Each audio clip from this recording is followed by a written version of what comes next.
Olá, bem-vindos de novo ao canal MathMagics. Não te esqueças de comentar, fazer like, partilhar com os teus amigos e subscrever o canal. Bem-vindos à parte 2 do nosso estudo sobre sistemas de duas equações a duas incógnitas.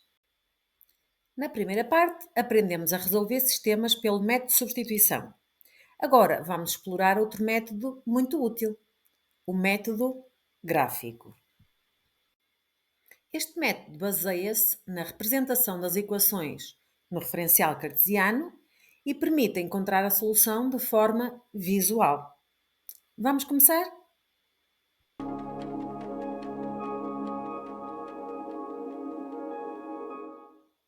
Para resolver um sistema de equações pelo método gráfico, representamos graficamente as equações no referencial cartesiano.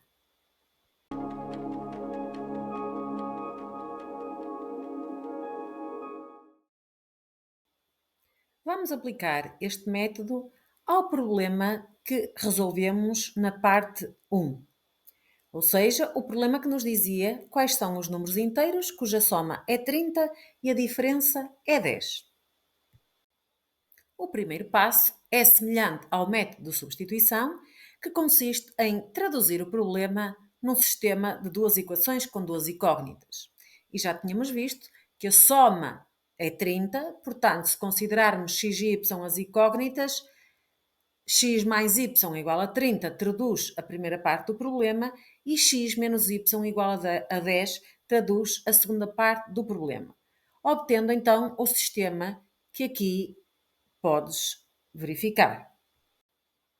O segundo passo consiste em reescrever as equações isolando o y, ou seja, vamos resolver cada uma das equações em ordem a y. Começamos pela primeira equação, mudando o x de membro. Não esquecer que mudando de membro, troca o sinal. Fazemos também o mesmo para a segunda equação. O x muda de membro, trocando de membro, troca o sinal. Falta apenas reescrever a segunda equação de forma a termos o y positivo. E então podemos trocar o sinal a todos os termos do primeiro membro e do segundo membro para mantermos a equação equivalente e termos assim as duas equações resolvidas em ordem a y. Agora que temos as equações escritas na forma y igual a x mais b, podemos construir tabelas para determinarmos pares ordenados de pontos que pertençam a cada uma das retas. No mínimo, temos sempre que encontrar dois pontos, dois pares ordenados, e então para a primeira equação substituímos o x por valores que nós queiramos atribuir. Neste caso, eu atribuí os valores 5 e 10 para a coordenada x. Efetuei a substituição na equação y igual a menos x mais 30, obtendo assim, quando substituo x por 5, menos 5 mais 30, que dá 25, tendo par ordenado 5, 25, e na segunda equação, quando substituo o x por 10, obtenho menos 10 mais 30, que dá 20, tendo assim o par ordenado 10, 20. Vamos utilizar o mesmo raciocínio para a segunda equação do sistema, ou seja, para a equação y igual a x menos 10, e também aqui atribuí à incógnita x os valores 5 e 10. Friso mais uma vez que os valores de x são sempre aqueles que nós queiramos atribuir. Então, substituindo na equação, quando substituo o x por 5, obtenho y menos 5, porque 5 menos 10 dá menos 5. Quando substituo o x por 10, obtenho 10 menos 10, que dá 0. Então, para a segunda equação, encontro assim os pares ordenados 5 menos 5 e 10, 0. Depois representamos os pontos encontrados para a primeira equação, que aqui os represento na cor vermelha, e para a segunda equação, que estão a cor azul, representámos-los no referencial cartesiano. Aqui usei o recurso do GeoGebra. E, portanto, temos os pontos AE da segunda equação e CF da primeira equação do sistema. Agora, basta unir os pontos, porque uma reta fica bem definida por dois pontos, e verificar qual o ponto de interseção das duas retas. E podemos verificar que o ponto de interseção das duas retas, ou seja, o ponto onde as duas retas se cruzam, é o ponto de coordenadas 20, 10, ou seja, o ponto em que a abscissa x é 20 e a ordenada y é 10.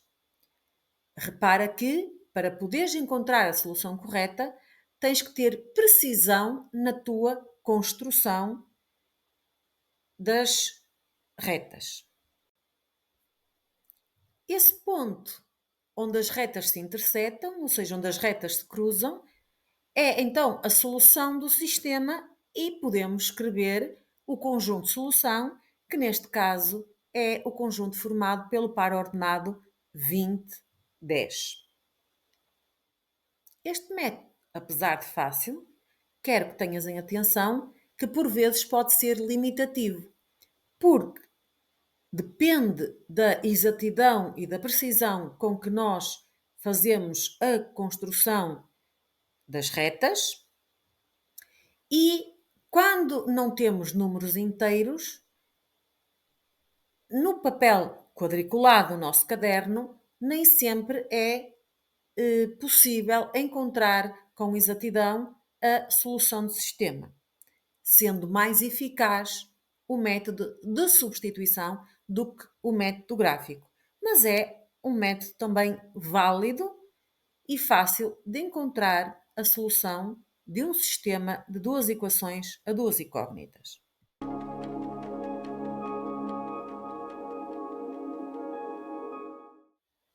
Agora que já sabemos como resolver um sistema pelo método gráfico, vamos analisar três situações diferentes que podem ocorrer quando representamos as equações no referencial cartesiano.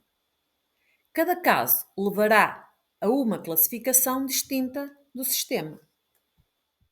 O primeiro caso é aquele que classificamos como sistema possível e determinado. E acontece quando as duas representações gráficas das retas se intersetam num único ponto, que corresponde à solução única do sistema. Ou seja, o sistema tem uma única solução e podemos resolver por qualquer um dos métodos que aprendemos. Se encontrarmos um par ordenado, pelo método de substituição, ou seja, um valor para as duas incógnitas, temos um sistema possível e determinado, que, pelo método gráfico, significa que temos duas retas que se vão intersetar num único ponto. O segundo caso é o de um sistema possível e indeterminado. E o que é que isto significa? Aqui, ambas as equações representam a mesma reta. Isso significa que, quando resolvemos o sistema pelo método de substituição, numa das equações, vamos obter uma proposição verdadeira com zero igual a zero. Pelo método gráfico, significa que se trata de equações que representam a mesma reta, ou seja, retas coincidentes. E neste caso, significa que há infinitas soluções, pois qualquer ponto da reta satisfaz as duas equações. Ou seja, o sistema tem infinitas soluções. Por fim, o terceiro e último caso, portanto, são três hipóteses que podem acontecer, e nesta terceira hipótese diz que o sistema é impossível. E quando é que isso acontece? Pelo método de substituição, quando numa das equações vamos obter uma proposição falsa. Por exemplo, menos 2 igual a 3. É uma proposição falsa, não podemos continuar a resolver. Portanto, dizemos que a solução do sistema é um conjunto vazio. Pelo método gráfico, isto acontece quando as duas retas que representam o sistema são paralelas, ou seja, não têm pontos coincidentes, não têm pontos em comum. Logo, não tem solução e diz-se que a solução do sistema é o conjunto vazio. Resumindo, temos um sistema possível e determinado quando as retas se intersetam num único ponto, ou seja, o sistema tem uma solução. É um sistema possível e indeterminado quando as retas são coincidentes, ou seja, o sistema tem infinitas soluções. E é um sistema impossível quando as retas são paralelas, ou seja, o sistema não tem nenhuma solução. Este conhecimento ajuda-nos a interpretar os resultados obtidos tanto pelo método gráfico como pelo método algébrico ou de substituição. Por fim, convido-te a aplicar o conhecimento que aqui abordamos neste vídeo e deixo-te com um exercício. Caso tenhas alguma dúvida, podes sempre colocar à professora na aula, mas antes, revê o vídeo, faz pausas e tenta resolver por ti próprio. Bom trabalho e até ao próximo vídeo.